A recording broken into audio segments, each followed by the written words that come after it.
ಸಾಕು ಅಂತ ಅವ್ರು ಹೇಳ್ತಾರೆ. ನಮ್ಗೆ ಅಷ್ಟು ನಾವೇನು ಆ ಥರ ಬೆಳಿಬೇಕು ಅಂತ ಪ್ರಶ್ನೆ ಅಲ್ಲ ನಮಗೆ. ನೂತನ ತಾಲೂಕು ಚೇಳೂರು ಕನ್ನಡ ಸಾಹಿತ್ಯ ಪರಿಷತ್ ಅಧ್ಯಕ್ಷರಾಗಿ ಪತ್ರಕರ್ತ ಜೆಕೆ ಆನಂದ್ ಆಯ್ಕೆಯಾಗಿದ್ದಾರೆ. ಚೇಳೂರು ಕರ್ನಾಟಕ ಪಬ್ಲಿಕ್ ಶಾಲೆ ಆವರಣದಲ್ಲಿ ಇಂದು ನಡೆದ ಕಸಾಪ ಸದಸ್ಯರು ಮತ್ತು ಪದಾಧಿಕಾರಿಗಳ ಸಭೆಯಲ್ಲಿ ಕಸಾಪ ಜಿಲ್ಲಾಧ್ಯಕ್ಷ ಡಾಕ್ಟರ್ ಕೋಡಿರಂಗಪ್ಪ ಚೇಳೂರು ತಾಲೂಕಿನ ಪದಾಧಿಕಾರಿಗಳ ಆಯ್ಕೆ ಘೋಷಿಸಿದರು. ಈ ಸಂದರ್ಭದಲ್ಲಿ ಮಾತನಾಡಿದ ಅವರು, ಚೇಳೂರು ತಾಲೂಕು ಘೋಷಣೆಯಾಗ್ತಿದ್ದಂತೆ ಕನ್ನಡ ಸಾಹಿತ್ಯ ಪರಿಷತ್ತಿನ ಘಟಕ ಪ್ರಾರಂಭಿಸಬೇಕು ಎಂಬ ನಿಟ್ಟಿನಲ್ಲಿ ಇಲ್ಲಿ 2 ಸಭೆಗಳನ್ನು ನಡೆಸಲಾಗಿತ್ತು. ಆದರೂ ಪದಾಧಿಕಾರಿಗಳ ಘೋಷಣೆ ಸಾಧ್ಯವಾಗಿರಲಿಲ್ಲ.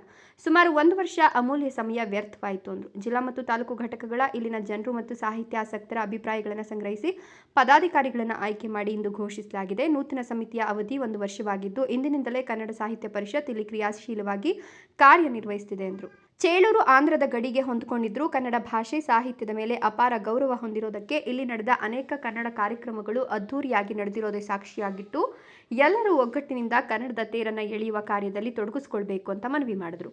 ಚೇಳೂರು ತಾಲೂಕಿನ ಕಸಾಪ ನೂತನ ಅಧ್ಯಕ್ಷ ಜೆಕೆ ಆನಂದ್ ಮಾತನಾಡಿ, ಅಧ್ಯಕ್ಷ ಸ್ಥಾನ ನೀಡುವ ಮೂಲಕ ದೊಡ್ಡ ಜವಾಬ್ದಾರಿ ಕಸಾಪ ನೀಡಿದ್ದು ಎಲ್ಲ ಹಿರಿಯರ ಮಾರ್ಗದರ್ಶನ ಪಡೆದು ಕನ್ನಡವನ್ನು ಕಟ್ಟುವ